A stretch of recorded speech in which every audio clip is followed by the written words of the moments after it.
हाय दोस्तों, ये heat and mass transfer का लेक्चर नंबर 40 है और इस लेक्चर में हम क्रिटिकल थिकनेस ऑफ इंसुलेशन से रिलेटेड एक क्वेश्चन करेंगे। ये क्वेश्चन नंबर 2 है, तो चलिए देखते हैं। देखिए, A 10 mm cable is to be laid in atmosphere of 20 degree Celsius with outside heat transfer coefficient 8.5। तो हमारे पास एक केबल है, केबल का मतलब वायर है, और उसे हमें एटमॉस्फेयर में बिछाना है। एटमॉस्फेयर का टेम्परेचर है 20 डिग्री सेल्सियस और एटमॉस्फेयर के लिए हीट ट्रांसफ़र कोफिशिएंट है 8.5। The surface temperature of cable is likely to be 65 degree Celsius due to heat generation within. तो जो केबल है इसमें हीट जनरेशन के कारण इसका टेम्परेचर 65 डिग्री सेल्सियस हो जाता है। तो आगे देखिए, विल द रबर इंसुलेशन, जिसकी थर्मल कंडक्टिविटी ये है, बी इफ़ेक्टिव। तो इसमें पूछा गया है कि जो रबर की इंसुलेशन अगर इस पर चढ़ाई जाए तो क्या वो इफ़ेक्टिव होगी, इफ़ यस हाउ मच। यदि वो इफ़ेक्टिव है तो कितनी। तो सबसे पहले मैं आपको इफ़ेक्टिव का ही मतलब बता देता हूँ। तो यदि आप देखो, जो हमारे पास ये केबल है, केबल का मतलब सिलेंडर, तो जैसे हमारे पास केबल है और इसके ऊपर हम इस तरह से रबर की इंसुलेशन चढ़ा देते हैं, तो इंसुलेशन चढ़ाने की वजह से यहाँ पर क्या जो हीट लॉस है वो इंक्रीज होगा या नहीं होगा। अगर वो हीट लॉस इंक्रीज हो जाता है तो इसका मतलब क्या है कि जो रबर की इंसुलेशन है वो इफ़ेक्टिव है, क्योंकि हमारा पर्पस यही है, जो केबल है उसका टेम्परेचर ज़्यादा नहीं होना चाहिए। क्योंकि देखो, अगर केबल का टेम्परेचर ज़्यादा होगा तो जो केबल है वो पिघल सकता है, मेल्ट हो सकता है। तो इसका मतलब क्या है कि हमारा यहाँ पर टारगेट क्या है कि जो उसका टेम्परेचर है वो कम ही रहना चाहिए, मतलब कि जो हीट लॉस है यहाँ पर ज़्यादा होना चाहिए। अब हीट लॉस ज़्यादा कब होता है, जब रेडियस जो होती है, जो इंसुलेशन की रेडियस होती है वो कितनी होनी चाहिए, वो आपकी क्रिटिकल रेडियस से कम ही होनी चाहिए। जो आपकी रेडियस होती है R2, उसकी वैल्यू क्या होनी चाहिए, क्रिटिकल रेडियस से कम या उसके बराबर होनी चाहिए। तो चलिए इसे सोल्व करते हैं। तो सबसे पहले हम क्या करते हैं कि जो गिवन डेटा है यहाँ पर लिख लेते हैं। तो एटमॉस्फेयर का टेम्परेचर कितना है, 20 डिग्री सेल्सियस। तो जैसे कि हम मान लेते हैं यहाँ पर ये क्या है, T1, यहाँ पर क्या है, T एयर, और आउटसाइड के लिए हीट ट्रांसफ़र कोफिशिएंट H0, और ये RC और ये R1, और इंसुलेशन के लिए थर्मल कंडक्टिविटी K। तो देखो यहाँ पर क्या है, 10 mm केबल।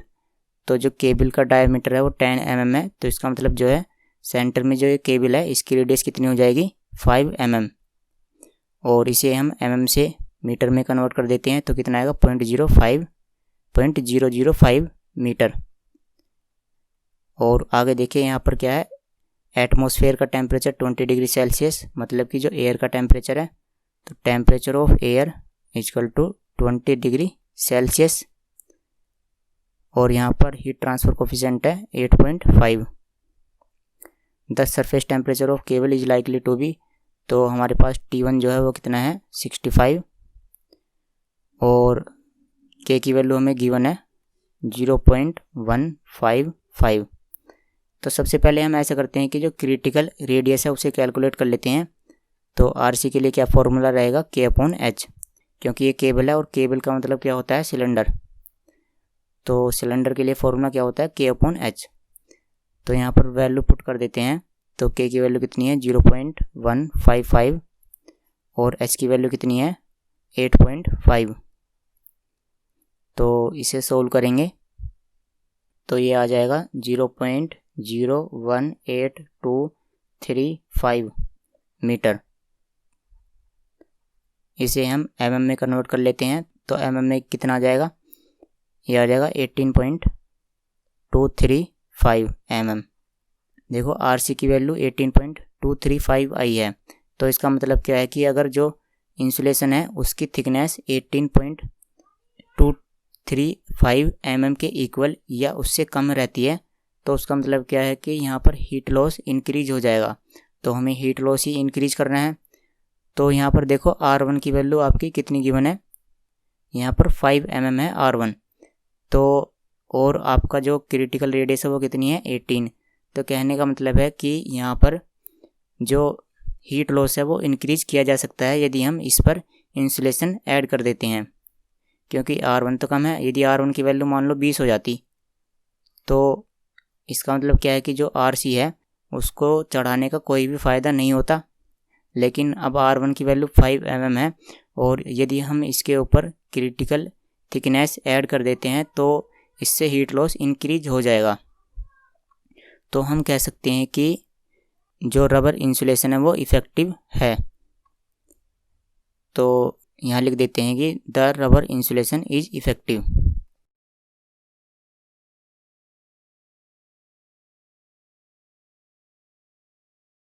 और आगे देखते हैं।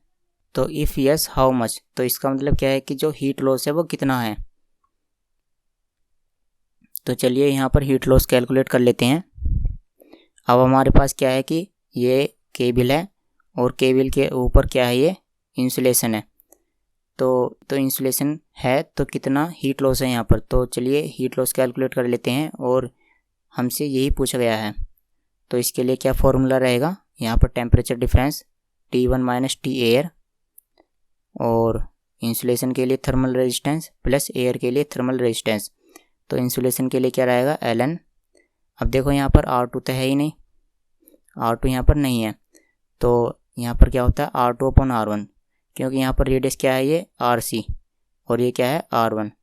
तो यहाँ पर क्या आएगा RC अपॉन R1 अपॉन 2 पाई KL प्लस 1 अपॉन HA। तो H0 इंटू एरिया कितना है 2 पाई RL और यहाँ पर रेडियस कितनी है RC। तो चलिए सभी की वैल्यू यहाँ पर पुट कर देते हैं। तो T1 टेम्परेचर कितना है, तो देखो T1 है 65 और एयर का टेम्परेचर है 20। तो 65 माइनस 20 और यहाँ से 2 पाई L कॉमन आ जाएगा और इसे हम ऊपर लिख लेते हैं यहाँ पर न्यूमरेटर में। तो 2 पाई और लेंथ नहीं गिवन है तो इसे हम 1 मान लेते हैं।